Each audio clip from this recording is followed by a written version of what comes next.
ግን ፕሮቴስታንቱን የምጠይቀው ጥያቄ አለ። መጽሐፍ ቅዱስ ብቻ ከሆነ የምትከተሉት መጽሐፍ ቅዱስ ውስጥ ብዙ የተጻፉ ነገሮችን ግን አትከተሏቸው።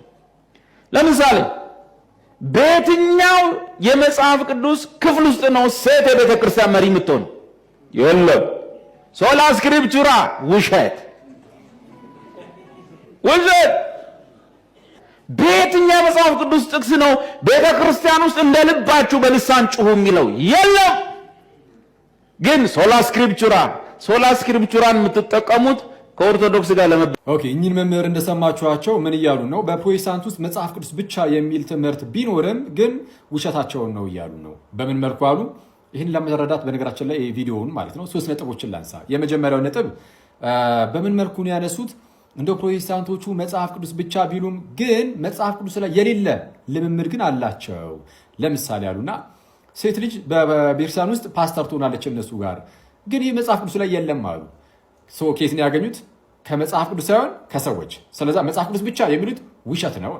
ሁለተኛ እንደው በቤተክርስቲያን ውስጥ ሰው እንደ ልቡ እየወጣ ልሳን ይናገራል፣ ይህ ነገር መጽሐፍ ቅዱስ ላይ ያለው አሉና የለም። ስለዚህ ኬት ነው ያገኙት? ከሰዎች።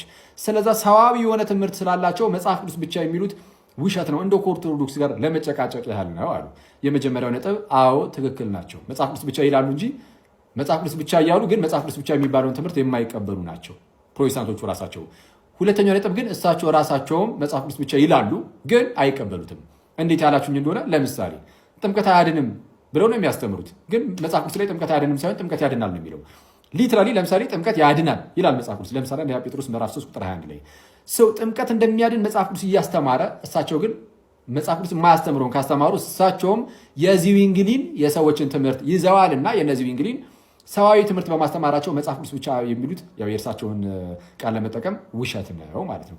ቅዱስ ቁርባን ላይ መሄድ እንችላለን። ሌሎችም ትምህርቶች ላይ ከመጽሐፍ ቅዱስ ውጭ የሆነ ትምህርትን ስለሚያስተምሩ መጽሐፍ ቅዱስ ብቻ የሚሉት ትምህርት ውሸት ነው። ስለዛ ሶስተኛው ነጥባችን መጽሐፍ ቅዱስ ብቻ የሚለውን ትምህርት የምንቃወመው እኛ ብቻ ሳንሆን ፕሮቴስታንቶችም ናቸው። ልዩነቱ ምንድነው ካላችሁኝ፣ ስንቃወም እነርሱ መጽሐፍ ቅዱስ ብቻ እያሉ ነው የሚቃወሙት። ራሱ መጽሐፍ ቅዱስ ብቻ በማን የሚቃወሙት? በሰዋዊ ትምህርት፣ በሰው ሰራሽ ትምህርቶች። እኛ ደግሞ መጽሐፍ ቅዱስ ብቻ የሚለውን ትምህርት የምንቃወመው ከሐዋርያት ጀምሮ የመጣ ሐዋርያዊ የሆነ አስተምህሮ አለ።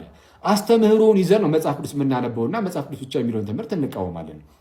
የምንቃወመው በሐዋርያዊ ትምህርት ነው። ልዩነቱ ያ ነው እንጂ መጽሐፍ ቅዱስ ብቻ የሚለውን ትምህርት እኛም ፕሮቴስታንቱም ይቃወሙታል። እነሱ እያሉት ነው መጽሐፍ ቅዱስ ብቻ እያሉ ነው የሚቃወሙት። ያ ነው። ይቆየን።